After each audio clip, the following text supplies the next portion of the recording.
Hello again, everybody. This is Mr. Everything. I'm coming at you with another Wargaming in Miniature video. In this video, we're going to talk about our 100 Years project and our continuation. It'll be the 100 Years project update, Agincourt. Now, this is going to be kind of a multi-part video.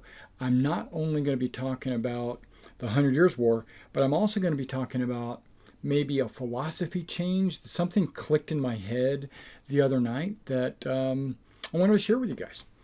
All right, so first of all, what you see in front of me here are all those plastic Perry boxes. I got 4 plastic Perry boxes from Agincourt, right? We got the French infantry, we got the English army, we got the foot knights, and we got the mounted knights. Now what you're kind of seeing here is the mounted knights are 99% painted already. And I was going to finish them last night, but I had an accident.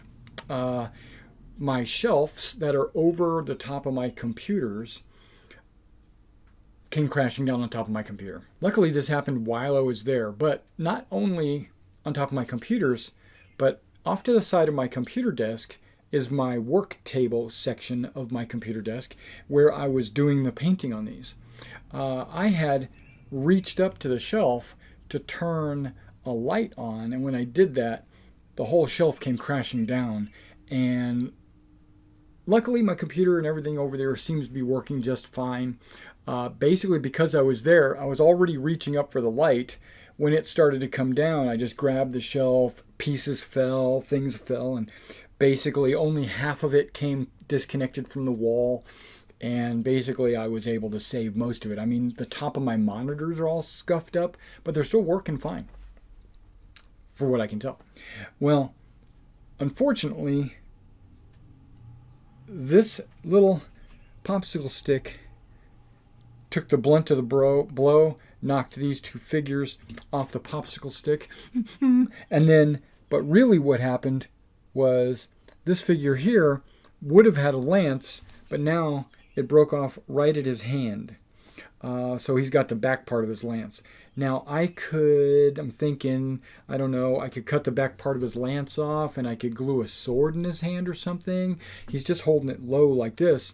I might do that because a long lance would be easier to break off because there's only a little bitty piece of connection. But a sword, not longer than the horse, might last a little bit longer and be a little bit more durable. So I'm thinking about doing that. Okay, just FYI. So I've got to fix those guys. Now these guys are only painted with prime colors. You know, you got your blues, your yellows, your reds, and that's it. So I got blue, green, yellow, and red. Okay. I was thinking I was going to get a second box and then maybe mix up some blacks and some whites and maybe 2-tone colors. That's kind of what I was thinking about on some of these, was I was going to take the blue and maybe split it down the middle, blue on one side, white on the other, or yellow and blue, or yellow and red, or green. You don't want to put actually blue, green, or red touching like that. That's actually a violation of the laws of heraldry. So you want to have whites and yellows on top of other colors.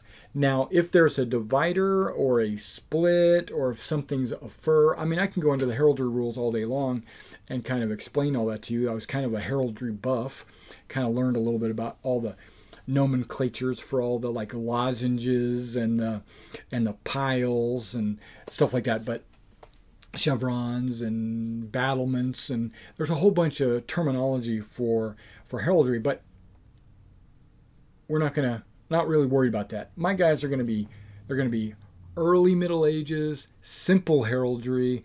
I might even use some of my old Warhammer Fantasy, like lion rampants and stuff like that on their shields. But these guys don't have heater shields. They have jousting shields. They've got the curved shields like this. So these aren't your typical early Middle Ages. This is late Middle Ages. This is 1500s, you know, 100 Years War. War of the Roses kind of time frame. So I'm not really worried about that. I just colored the shield solid colors. I might split them. I might do a might split them, vertically, horizontally, at an angle, different angles. Might do that. Might put an individual decal on chests, things like that, like a lion rampant or something. Who knows what I'm gonna do? But I'm not gonna paint them up as detailed as like Henry V or something. That would just be way too hard. Unless I want to experiment and just have fun, and try to figure out if I could do it on one of these figures. But that's not my goal. That's not my plan. Okay.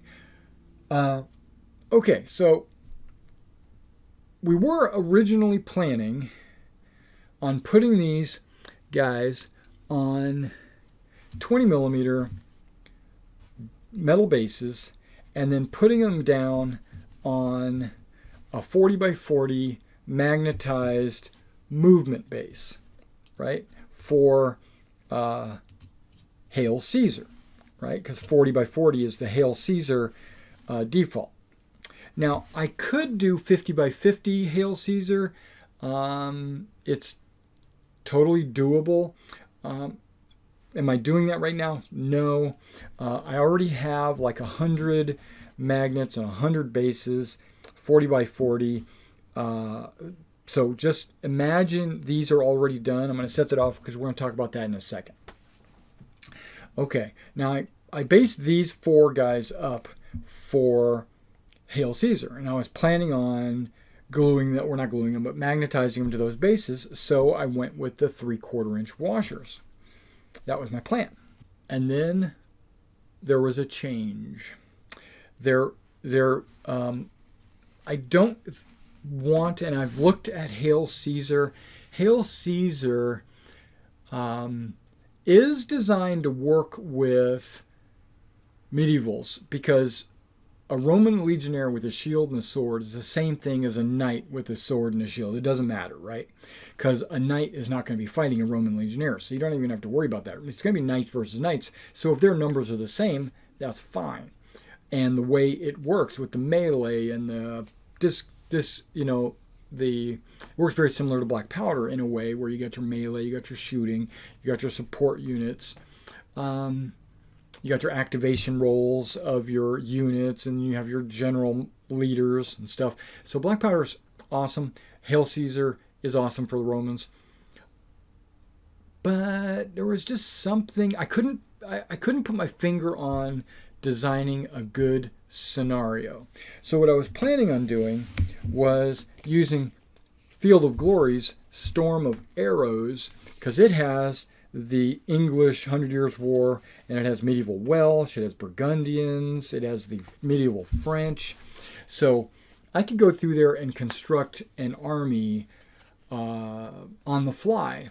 And one of the things that I considered, one of the reasons why I went with the magnetic bases, was if I wanted to have a base of billmen, I could put that on there. If I wanted to have a base of foot knights, I could put them on there. If I wanted to have a base of sword and shield, or if I wanted to have spearmen or crossbowmen or whatever, I could put them on there. And then later when the game was over, or I was maybe getting ready to play a different game, I can unplug them and use them for maybe Warlords of Erewhon, or I could use them for maybe D&D or the Fantasy Trip or whatever other fantasy medieval style game that I was going to play. That was the plan. But I wasn't finding scenarios, and I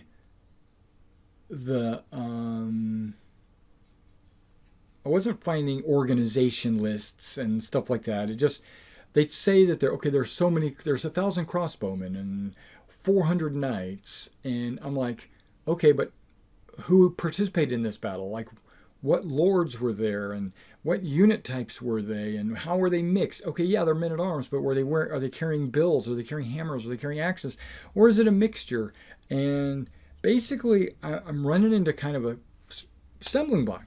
So I thought to myself, Mr. Everything, could there possibly be a better way to do this? Something that would satisfy my individual nature of the figures and make them medievals and play, a game. And I was like, this is Osprey Publishing. So I went to Osprey and I found a game that they publish called Lion Rampant. Okay, they also publish Rebels and Patriots and The Chosen Men, and we'll talk about that here in just a little bit when we get to those bases. Lion Rampant. Lion Rampant is specifically a medieval man-to-man game, not a fantasy game like Warlords of Erewhon, so there's no like dragons or... And then I said, well, they'll have a lot of good pictures in there, might have some scenario ideas. So I said, you know what? It's only like $12. So I got the rule set. I read through it. And I watched a couple of people's videos online, and you can do this. You can do the same. Like 6 knights is a unit. Perfect. Okay. 12 men is a unit. Some units have 6 men, like the Bidowers, I guess. Yeah, the Bidowers are six figures. I'm just looking at this army that somebody's got set up. He's got 6 units. I will do a review of these rules and get a close-up view of these rules, but I'm looking at this and I'm saying, okay, this guy's got 6 units. He's got 24 points is how you build your armies. And they're all individually based. Now, this guy's got them on squares. That's no big deal. They could be on 1-inch bases. They could be on 20 millimeter bases. They could be on any size base you want. That's not really that important, but they kind of, every picture shows them on a 1-inch base. 25 millimeter base. Is that important? That's not important. Okay. But it did tell me, or it enlightened me in that I could get my 4 boxes right here, and I could set up 2 armies with those 4 boxes right there. Just looking at it right there, I could have I organize these into groups of 12. So I've got 11 groups of 12 right here. And another group of 6 that are still on the sprues, basically. There's 2 knight cavalry units here, because those are only on 6. So 1, 2, 3, 4, 5, 6, 7, 8, 9, 10, 11. And then that would make a half unit, a skirmish unit, maybe a builder or whatever they call them. There's a bunch of other units that are only 6 figures as well. Mostly skirmisher types or peasants. Actually, skirmisher types or... I'm not sure. Maybe they're more elite or something. I don't know. I'll have to figure it out. But the point is, I looked at it and I said, I've already got 2 armies right there. I can paint these guys up and I'll be done. I won't need to get any more. But I already have some front rank horses coming to make a whole nother unit of horses. And I've got some front rank knights coming, some standard bearers and some foot knights. I ordered like 24 of them or something like that. And they're all metal. So when they get here, that's going to flesh out my army. I'm not going to need any additional figures. If I play Lion Rampant, which that's all I wanted to do, was just have a game with some friends, medieval knights, going across the table. 6 units is enough to give you enough variety, and you can make it bigger if you want, right? And it's a skirmish game. Okay. But because I'm only planning on doing skirmish, I'm not planning on doing the Hail Caesar concept, the theory. I can put them on 1-inch bases. And then it's going to be a lot more sturdy. These guys aren't going to want to fall over. They're going to be on the same bases that my skirmishers from my American War of Independence are on.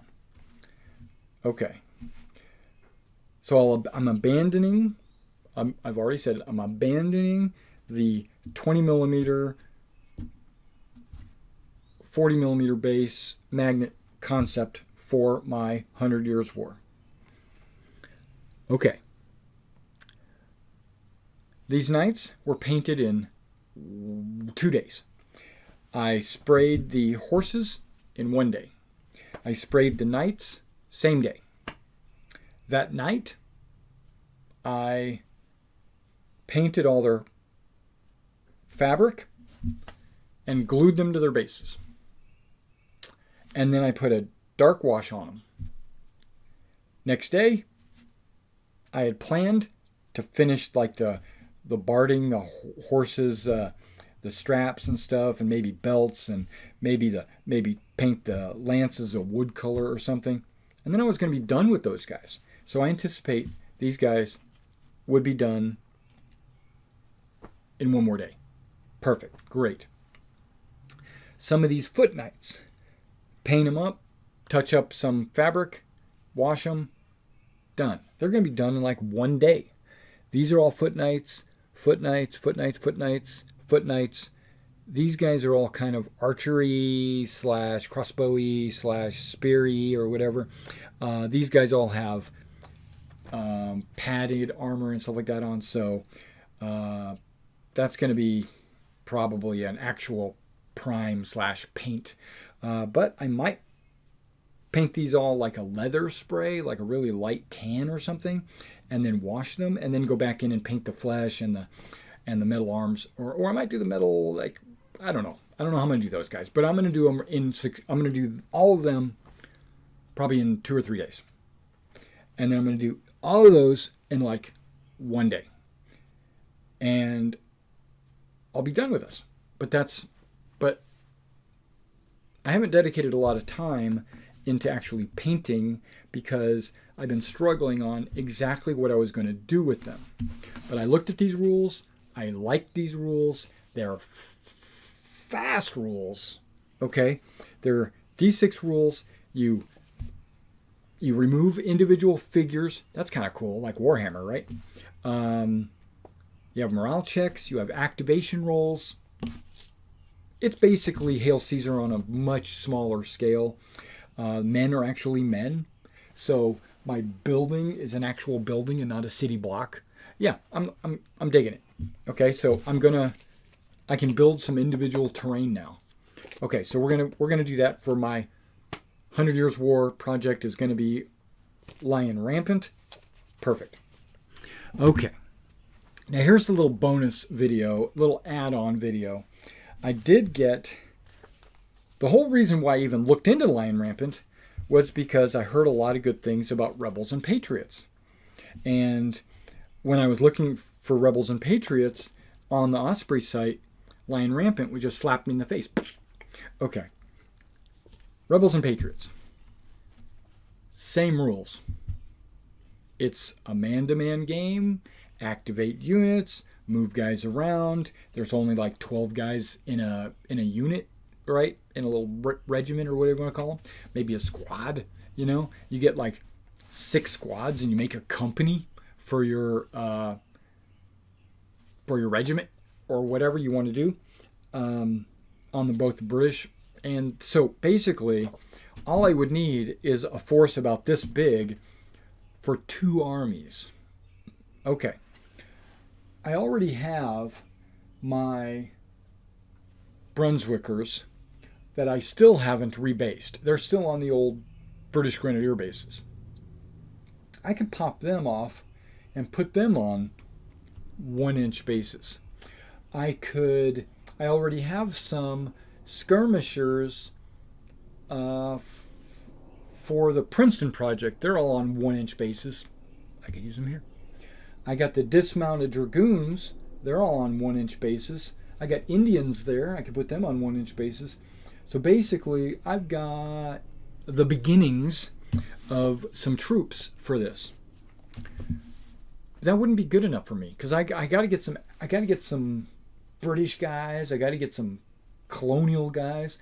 Okay. And then 2 weeks ago, my best friend Mike approaches me with his American War of Independence miniature collection. he comes at me and he says, and you can see right here, these buildings, these were all his buildings. And he came by and said, hey, I saw that you're doing a bunch of AWI. I'm never going to touch these miniatures. I'm never going to touch these buildings. Do you want them?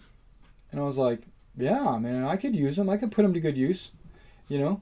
So I've got a bunch of buildings right here. They need to be painted and put together. You know, they're resin, but they need to be painted.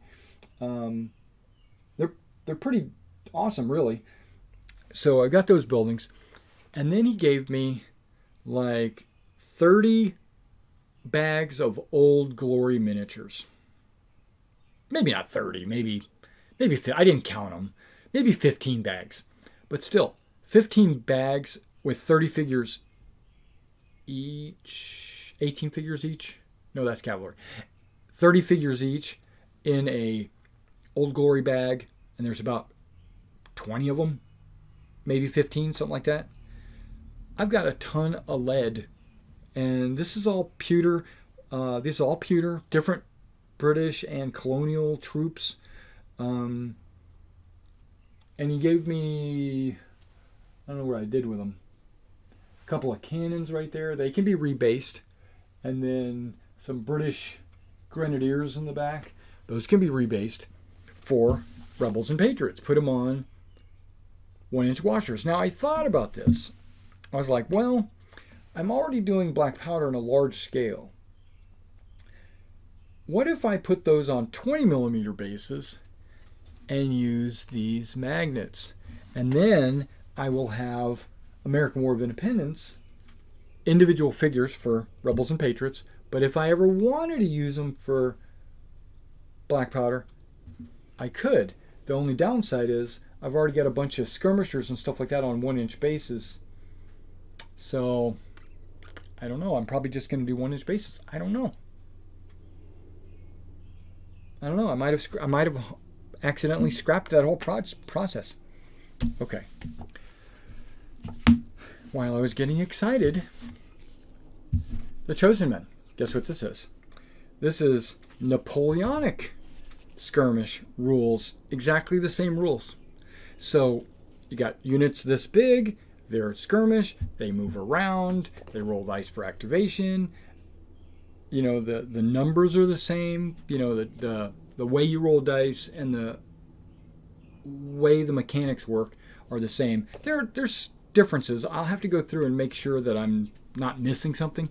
But it's like 24 points and build a unit. You know, approach your opponent. Well, I wouldn't be doing that.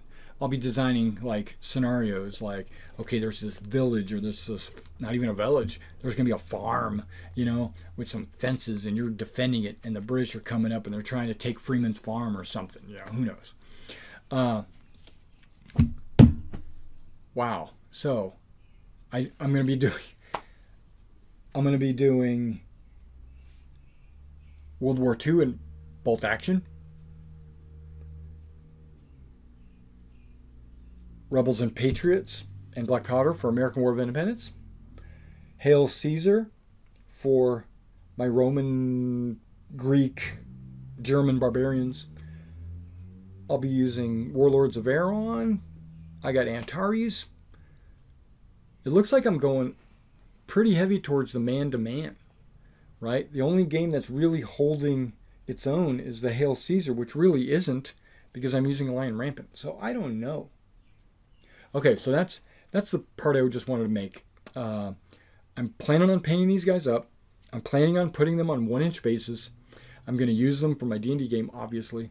But the main reason is Lion Rampant.